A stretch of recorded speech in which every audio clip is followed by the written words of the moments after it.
பராசரர் சத்யவதியின் பூர்வ ஜென்மத்தை சொல்ல ஆரம்பித்தார். என்னுடைய திவ்ய ஞானத்தில் நான் கண்டதை உனக்கு சொல்கிறேன், அதை நீ கேள். பர்ஹிஷத் என்ற பித்ருக்கள் அமிர்தபானம் செய்தவர்கள். அவர்களின் மனதால் தேவலோகத்தில் உள்ள அச்சோதம் என்ற தடாகத்தில் நீ தோன்றினாய். அதனாலேயே உனக்கு அச்சோதை என்ற பெயர் பெற்றாய்.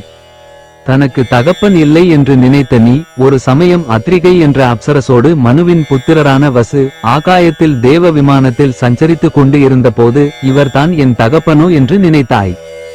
மனம் இவ்வாறு விபரீதமாக ஆசைப்பட்டதால் நினைத்தபடி சஞ்சரித்து கொண்டிருந்த நீ யோக சக்தியை இழந்து கீழே விழத் தொடங்கினாய். நாம் எங்கு செல்கிறோம் என்று புரியாதபடி விழுந்து கொண்டிருந்த நீ அப்பொழுது 3 விமானங்களை கண்டாய்.